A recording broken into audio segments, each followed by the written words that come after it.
Welcome to the Go Hard Chick podcast.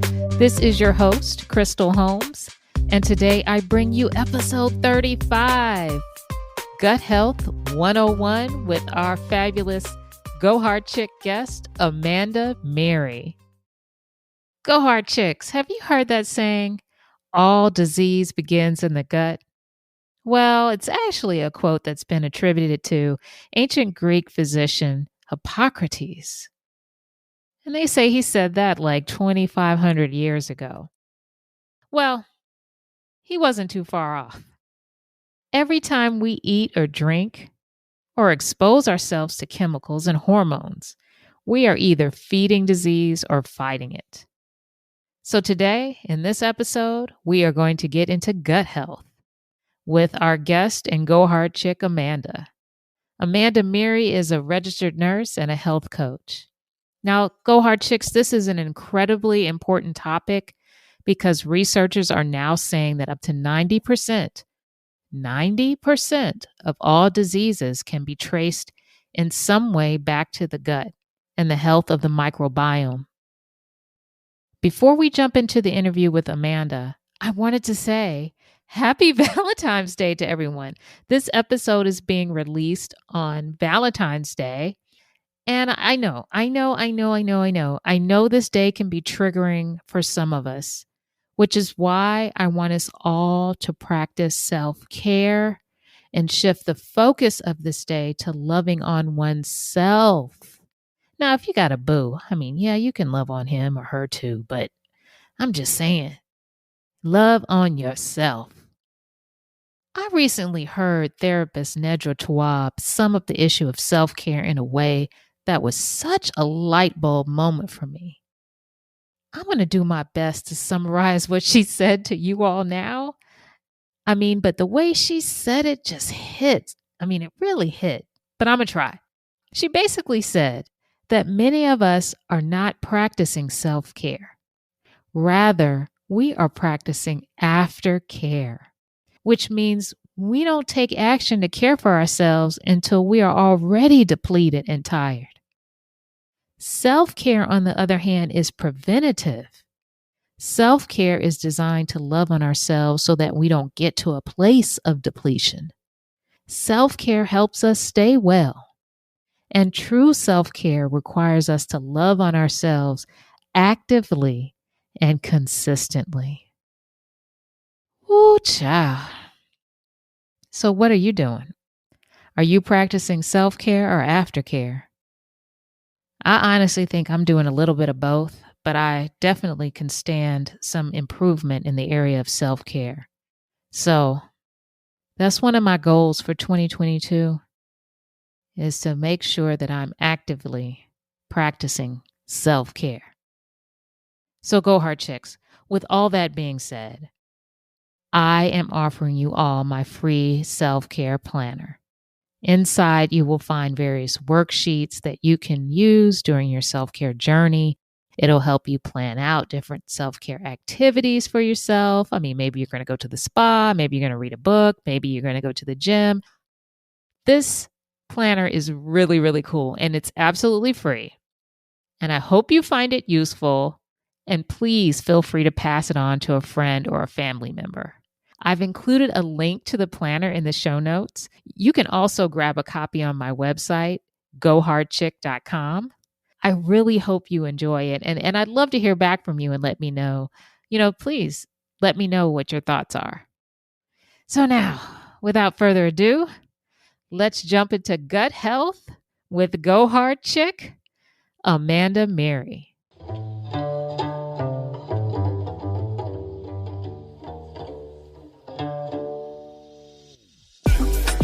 Welcome to the Go Hard Chick podcast, Amanda. How are you? I'm good. Thank you so much for having me. Thank you so much for joining me. I am thrilled.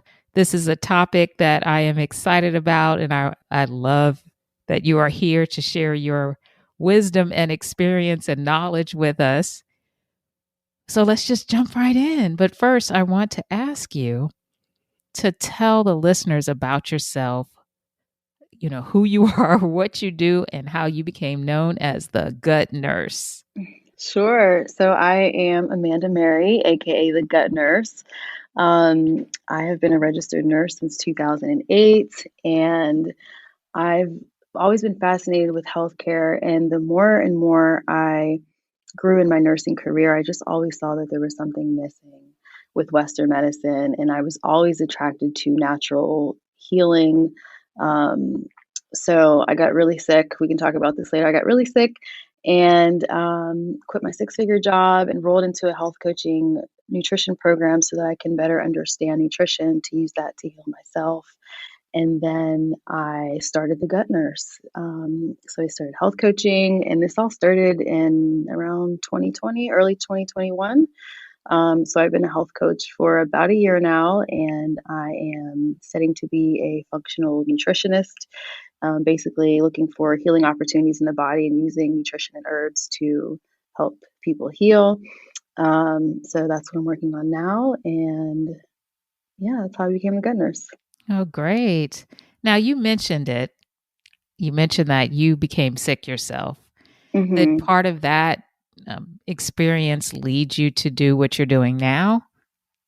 Yeah, so I've been unwell for pretty much all of my life and thought it was normal until probably my late 20s. And that's when I started doing some research on gut health and what is gut health and how can you heal naturally. And I've just tried so many different methods, just self attempts at getting well. And while they were all providing temporary relief, I never really um, got well, never made the corrective care that I needed. So, yeah, it ultimately led me down to that path of gut health, the gut nurse. Wow. I mean, you said something really powerful. You mentioned that, you weren't feeling well, but you thought it was normal, and it just got me to thinking how many of us suffer with different things every day, and hmm we just brush it off as normal and don't dig deeper. Yeah, and Yeah. we're not when we see our doctors, we're not asked those questions. They don't ask us, are you moving your bowels every day? They're not asking children that. Are you feeling sluggish? Are you having memory issues? Those are not standard questions on a physician's examination, so it's often overlooked.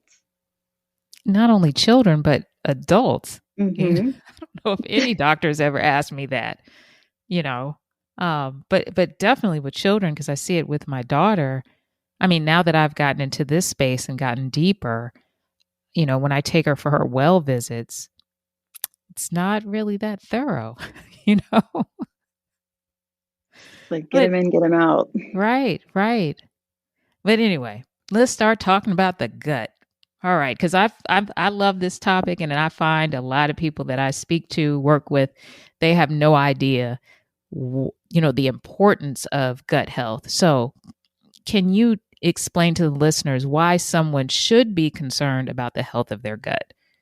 Sure. I'll start with what is the gut first. And so, the gut is essentially our gastrointestinal system, so our digestive system. So, it starts from the mouth and it goes all the way to your anus, all those organs that's included in the digestive process. Um, so, with the gut, a lot of people like to say that the gut has its own brain because the gut is able to function almost independently. Um, there's functions that it can do that it doesn't rely on the brain to do. It has so many different nerves and trillions of bacteria.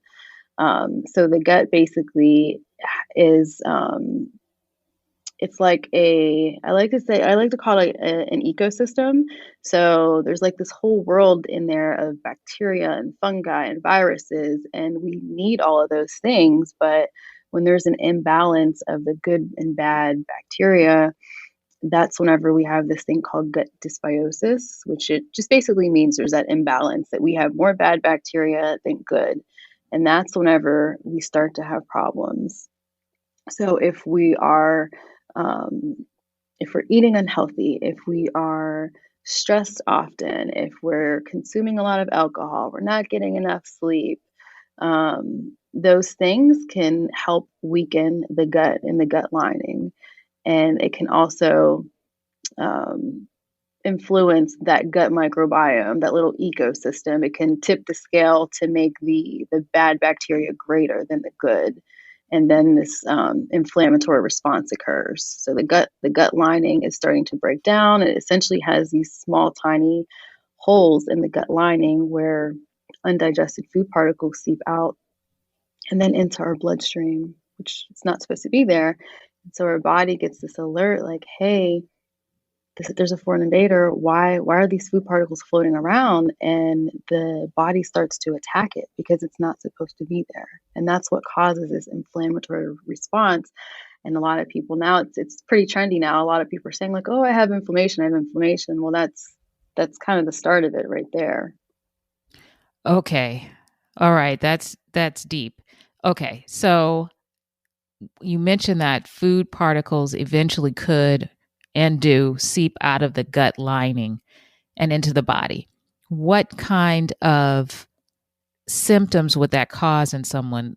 Maybe they're not thinking that they have a gut problem, but what kind of symptoms would one have with an unhealthy gut?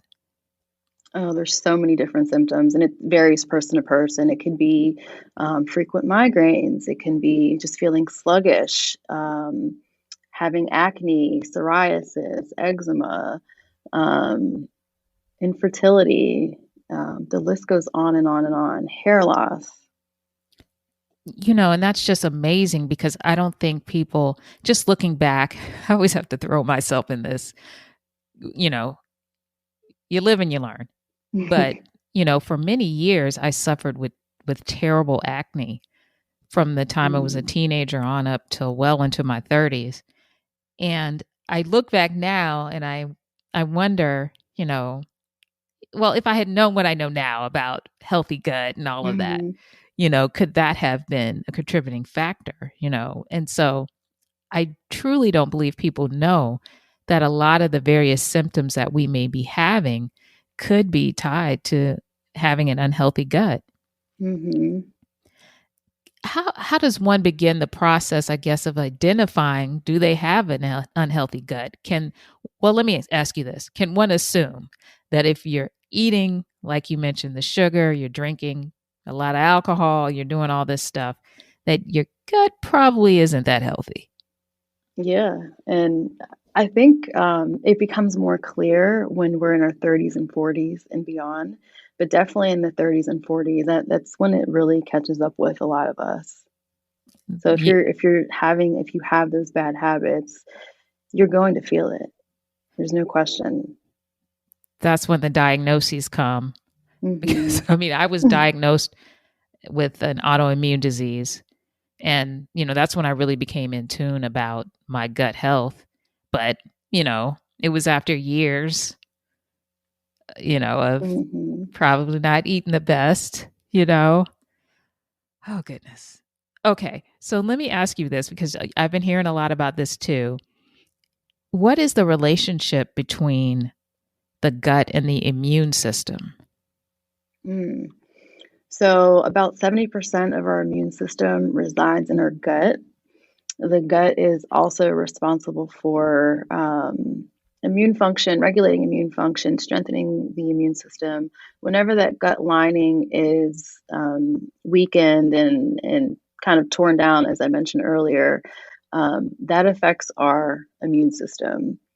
So if you have an unhealthy gut, you are probably likely to get sick more often, whether it's having the cold, the flu, bronchitis, pneumonia. Um, and or if you don't get sick often, but when you do, you may be sick longer than the average person. Okay. Okay. Now, what should you eat? Or, well, let me ask you this. What are the worst things to eat for gut health? The worst things seem like the best things for most people, but processed foods. So anything that comes in a box, anything that's prepackaged, I like to think of it as if it doesn't grow on a plant, then you probably shouldn't be eating Now, Amanda, you know these people. it. But with that being said, There is no perfect way of eating. It is very difficult to eat a whole foods diet. Basically, just, fruits, veggies, nuts, beans, like grass-fed meats. It's expensive and it's not practical for everyone. But if you can start taking small steps towards eating more healthy whole foods, those small habits will get you closer to the end game of eating healthier overall. And it's taken me years to get to that point. Yeah, same here. Now tell me this. What about, and it may be something that's, an individual thing, but what about eating, like you mentioned, grass-fed meats or um fish? Is that okay? Eating grass-fed meat, Uh-huh. yeah, it's good. It's a lot better than eating just like your regular non-organic meats, because grass-fed animals are not fed the soy and the grains that most of the other, like the cattle, are fed. And soy is a genetically modified product, which means it's not in its natural state. And so our body doesn't see it as something, as like natural or normal. So the body has a hard time digesting it. And it's also highly inflammatory, and so is grain. So you may think that you're eating healthy by not eating soy, not eating grain, but then you're eating this beef, right? Just from a regular cow that was fed unhealthy products. It's coming into your system too and causing problems. Right. And that was a big realization for me. I heard, I don't know, a year or two ago that some story about a truck flipped over on the interstate and it was full of Skittles and grains and just a bags full of crap. And long story short, it was being delivered to a cattle raiser or somebody that raised cattle or chickens, and that's basically what they were feeding Wow. the animals that they're going to then turn around and sell to us. So, Mm. in addition to just bad grains, you might be eating a chicken that was fed Skittles. So, I mean, it's just so many layers to this. Anyway, sorry. Mhm. Uh, now you mentioned alcohol. Curious because I've seen this mentioned before. What about coffee? Is coffee something we need to stay away from? That's so interesting. So it's a yes and a no, and it depends on the person. There's some people that have caffeine intolerance. Even if you're drinking decaf coffee, there's still a little bit of caffeine in there. So if you don't feel good when you drink coffee, you probably shouldn't drink it. And also the key, if you do drink it and you tolerate it, the key is moderation. There are some antioxidants in coffee that help your body, repair its cells, but um, it can also be harmful too if you drink too much. Got it. Now back to the alcohol thing because I know a lot of folks are going to be a little upset, but is it should we just stay away from alcohol altogether or can you have something on occasion? I'm a big fan of balance. So if you want to drink your alcohol and it's in moderation, then do it because you restricting yourself is probably going to cause more harm. It's probably causing stress. And, food and drinks are supposed to be healthy, but they're also meant to be pleasurable too, in my opinion, right? Like you should enjoy your food at least sometimes. Um, I say go for it. But But in moderation. right. And if you're on a specific gut healing program, then you should avoid alcohol for at least 90 days. Okay, okay. What about what effect does fiber help? I mean, assist or not with your gut health? Fiber is really good for gut health. Um, it helps to produce a bowel movement so that people are pooping. I like to say that because in this day and age, you think people know what bowel movements are, but not everyone does. So um, it helps to bulk up your stool and it helps you just produce a bowel movement. So If you are low in fiber, which most people are, then you're probably constipated, you may be bloated, and the fiber also helps to feed that good healthy gut bacteria. So it's helping them stay alive and helping them continue to populate. Okay. And I have to go there because I think people don't really know. You said most people are probably constipated or not having bowel movements like they should. What should we be doing? So I don't know how much of that is true. I've seen some data that has showed that a small percentage, I think like maybe 10 to 20% of the population is constipated, which I have a hard time believing that, just because of the foods that are on the market today. But um, most people are deficient in fiber. So women, we should be eating about 25 grams of fiber a day, and we only eat on average about 10 to 15 grams. Um, Now back to you. I forget your question. Was it what should we be eating? Well, Or how many, I mean, should we be having bowel movements every uh, day? we should be having 1 to 3. One is not ideal, but it's still helping to get some of those toxins out of our body. So I always say aim for 2 to 3 a day. 2 to 3 a day. When Oh, you eat the right foods in the right amounts, you will go like clockwork. I mean, I turned my bowels around to the point where I went from going a couple of times a week to twice a day, every day. And it was like I knew when I was going to go in the morning and then right before lunch. yeah, yeah. So, okay, you mentioned fiber. What are some good sources of fiber that folks can start eating more of? Oatmeal, chia seeds, flax seeds, um, apples, or some, fruits, lentils. Those are all great sources of fiber. Okay. Now, what about like I have gluten sensitivity? Should I mean I just am going to stay away from gluten in general, but if someone is not sensitive or didn't know that they are sensitive, should they avoid that for better gut health or is that okay?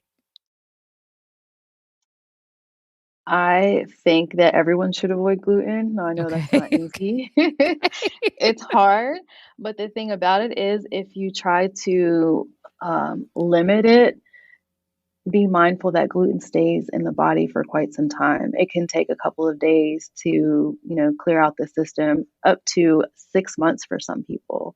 So maybe you think, oh, I'm just going to eat it every other day. Well, it still could be causing inflammation because it's still in your system from the day, a day or two before. Oh man. I mean, I generally do stay away from it, but I mean, every now and then, I It's hard, indulge. It right? is very Yeah. hard. It is It's extremely hard. it tastes good. It's in so many products. But the good thing is there's so many more gluten-free products on the market, and they say that about 30% of Americans are purchasing gluten-free products, and um, they believe that the trajectory will be a lot higher in the next 10 to 20 years. So there should be even more gluten-free options in the future. Yeah, I mean, I my symptoms are not debilitating if and that might be a strong word. So I didn't know I had the gluten sensitivity until I was diagnosed with Hashimoto's and I just started, Mm. removing things from my diet, but there are some people that get really sick, when Mhm. they eat it. So I'm glad to see that there are more options. And I do see that. I do see more options when I, go into the stores. So that's good stuff for us. Okay. So what about weight loss? Can bad gut bacteria affect our ability to lose weight? So an unhealthy gut can. So if we have too much bad bacteria, we could be constipated, right? Which adds on a few more pounds.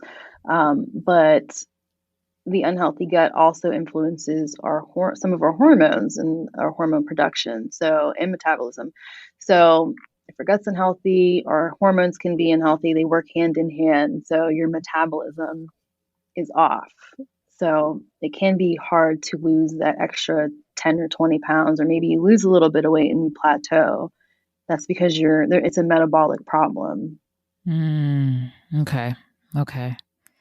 Now, what about, I mean, you hear folks say you should take probiotics or prebiotics. Can you explain? Is that something folks should do if they have gut problems? Yeah, I mean, it's usually a good thing. I always say consult with either a doctor, a physician, or a functional medicine doctor or a functional nutritionist, so that they can really understand what's going on in your body. So a lot of people think probiotics are good, and they are, but if you have certain conditions like SIBO, small intestinal bacterial overgrowth, it's not good for you to just take any probiotic. You can actually be harming your gut and feeding that bacteria to to grow even more. So I always recommend a spore-based probiotic. Megaspore is one of those that are fantastic, and they're virtually good for almost anyone, whether you have that condition, that SIBO condition, or not. So you got to be careful. Okay. So, you folks out there that are just popping probiotics without talking to your doctor, listen up. You might need to talk to your doctor first. Okay. Thank you, Amanda. That's some super important information. Now, what or is there a connection between the gut and the brain? Yeah. So the infamous gut brain connection. There are so many different nerve endings in the gut. The gut can almost function independent of the brain, so that's why it's referred to as the second brain.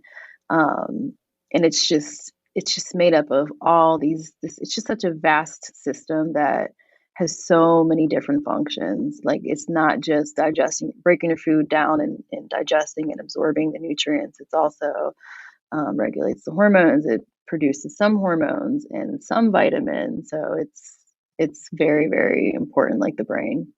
Okay. Okay. And what kind of, okay, let's say someone has figured out they've got some gut issues. What action steps can they take to, you know, get a better or a more healthy gut?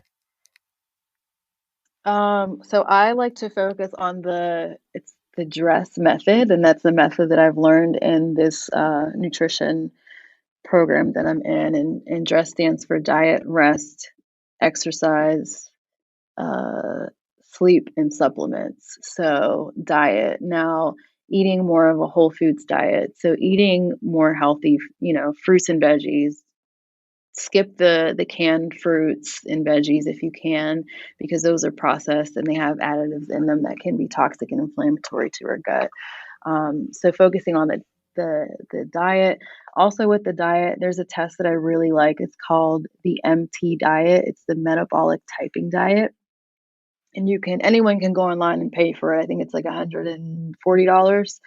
It's mtdiet.com. So you take this little questionnaire and it tells you your specific diet type according to your own body type and your body's own metabolism. So basically, the way that you, Crystal, may break down your food and energy and you use the food as fuel is different than the way I do. So maybe you need more of a protein based diet where I may need more carbs.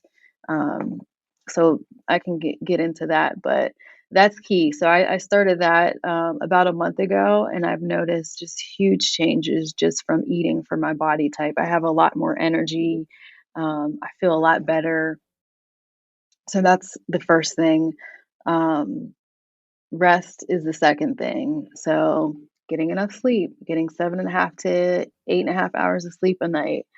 Um, Putting away your phone and not looking at your TV about an hour before you go to sleep because of the blue light reflection. That can decrease our melatonin levels. And a lot of the melatonin is produced in the gut too.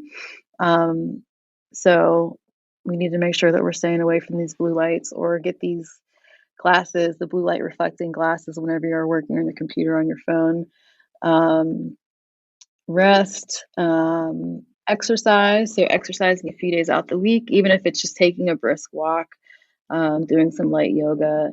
Um, High impact cardio is not for everyone. That's something that can also stress us out and cause harm to our gut. So if you feel like, oh, I had such a stressful week, I'm just so busy at work, let me go run 6 miles. Well, that may actually be causing your body more harm and stress. So maybe Pilates and yoga is better for you. Um, and then what else? Stress reduction. So, meditating, being calm, um, all the body views stress the same, whether it's good or bad. So if you're very happy that maybe you got this promotion, or I don't know, like you got a date with someone that you really like and you're just, ecstatic about it, that's stress to your body. Even though it's good, your body sees it as it's stress. And even just running late or arguing all the time with your spouse, that's stress too. That a lot of people don't think like, oh, I'm stressed out. You may not feel stressed out, but if you have these stressful experiences, that's adding up. And then lastly is supplementation, and you would have to do that with a practitioner. So someone like me that's soon to be a functional nutritionist or a functional medicine doctor. um, those are probably the your best bet of finding the right supplements for your body, because you would need to get testing done to see what deficiencies you have. Okay. So I like that, the dress method. So it's going to require us to, you can't just fix one. I guess you have to, have Hmm. everything kind of working in unison. And then, Yeah. like you mentioned before, it's a process. I mean, I'm still working. I mean, rest is something I've said in 2022 I'm going to really try to work on it. I mean, I've improved. And just listening to my body, just slowing Hmm. down and just listening, because I'm one of the ones that I like to do the high intensity workouts, and I Hmm. feel guilty. Like if I miss a workout, I feel guilty, but I'm trying to rewire my brain into listening to my body. And if I'm tired, you know, I might need to sit it out that day, and that's okay, you know? Hmm. And we're So, taught that, right? We're taught to, get your heart rate up, and that's good. That's very good. But it doesn't mean that we have to get it over what it needs to be. Excuse me, if your heart rate, a heart rate of, I'm making this up, if it's for, depending on the age group, if a heart rate of 135 is considered, cardiac, exercise, then why are you exercising to the point where your heart rate is 185? That's not necessary, right? right, It feels like you're doing something, but you're still doing something when your heart rate's 135. right. And I had to train myself, I'm still working on it, to understand that even though it's exercise and technically it's supposed to be good for us, that is stress on my body, Mm-hmm. And so if I'm doing these crazy workouts every day and I'm stressed out from work and I'm arguing with my partner, all of that is turning into chronic stress, Yeah, you need to do the opposite. Just calm the body down with something Right, relaxing. Yep. right, right. Okay. And those high impact exercises, they can be good, but like you said, listen to your body. If you're not having a stressed out day, then maybe, high intensity cardio is for you that day. Right, right. Okay. So, Amanda, thank you so much. Tell the listeners how they can find out more about you and the services you offer. If you have any specials going on, let us know. Sure. You can find me at the Gut Nurse on Instagram. I am very active on Instagram, and my website is thegutnurse.com. You can shoot me an email through my website, or you can shoot me a DM on Instagram.